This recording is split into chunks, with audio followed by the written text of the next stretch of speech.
Hey everyone, I'm gonna do a quick video. I would like to make some Tom Kha soup. I think that might be it. I'm not for sure. I got COVID. And to stretch my body and to have fresh air. I have mild symptoms, so I'm out in the garden taking my time. But I want to show you what I'm doing, because you can do this in fall. A lot of people do it in spring. But let me take you to lemongrass. So I just cut back my lemongrass, which is right here. I have a video, it's really old. It's on how to braid your lemongrass.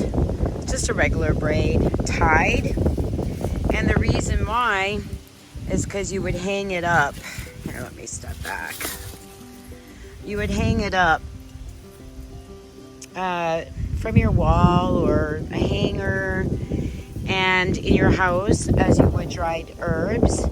And this braid won't go brown.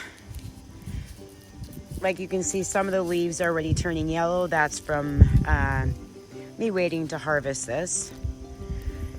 But it stays vibrant, fresh, really, really lovely. That's the lemongrass. So today was a perfect day for me to go ahead and braid up and hang my lemongrass braids for our teas. But while I'm here, and I thought about making a nice spicy soup with lemongrass and coconut milk, I go in here, and I'll try to do this one-handed, but I'll show you. And this is when you go to the store and you buy lemongrass fronds or whatever they call them. I can't remember, excuse me. You would get the inside of this. Now, in fall, and this is early fall, this becomes woody, but it still has the same smell and not as strong as flavor as springtime if you only want the lemongrass shoots, that's what I meant to say, for soups and stews. But I go ahead because I need the whole plant besides the roots, and I will harvest out these shoots and make a soup with it. I'll use more because it's late fall and it's not as strong. You can freeze them, so that's even a nicer part. But some of these are really, really nice and thick. This year's lemongrass didn't get as big as my other ones in previous years, but I just take, and you can just cut it close to the ground, which one-handed, wrong hand, it's a little more difficult. Let me try another hand here. So I don't have my pruning shears, and I should, but I just thought I would quick do a video,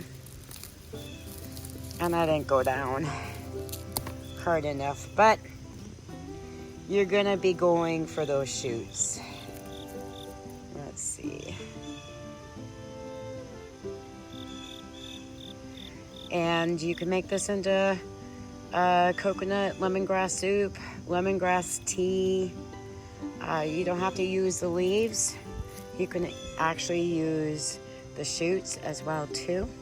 So I'm gonna go ahead and take care of this today and brew me up a little soup to make me feel well and enjoy just being out here gently with my body.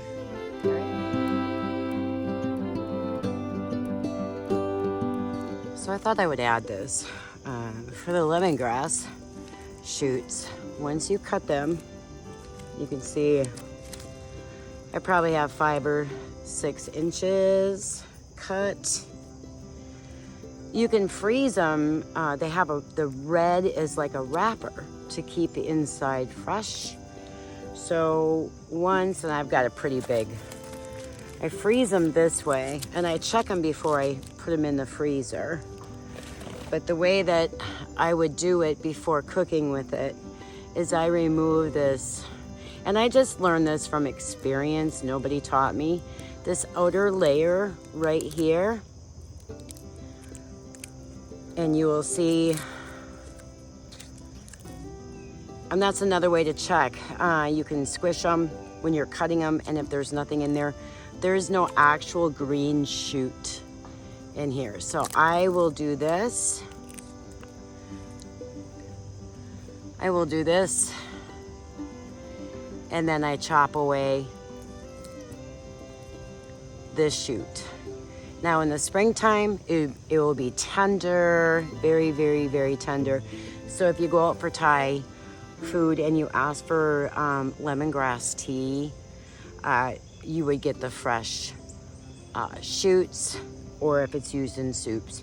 But in this case, because I need the whole plant, the leaves for our lemongrass that we put in tea, our herbal tea here.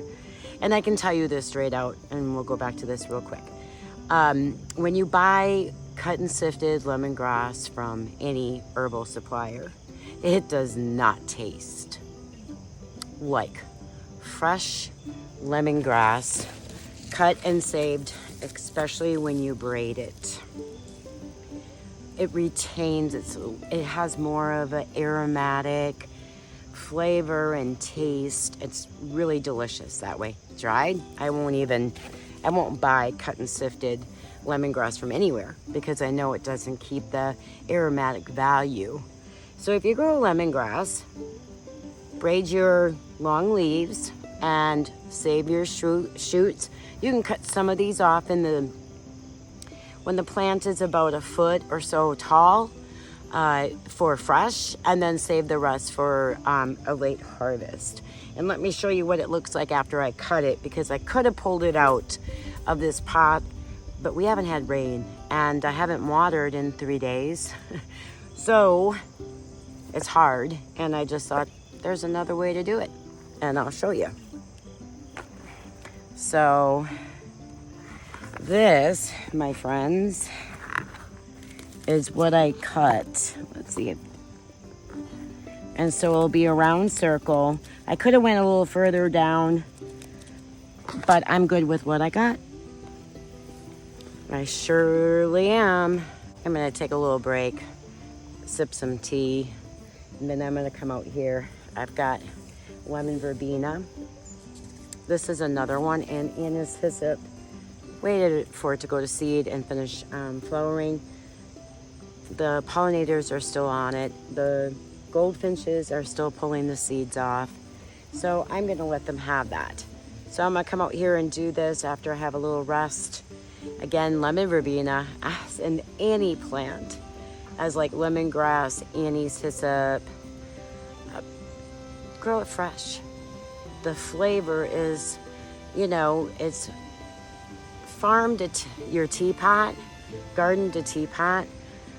There is no loss in value of the aromatic and the medicinal properties as when you purchase it and wait for it to arrive to your door. You don't know when it was harvested. You don't know how long it's been on a shelf. I mean, granted, there's times I have to do that, but if I can have this, my well body is going to be even more healthy. All right, everyone. I hope you have a great day. Stay tuned.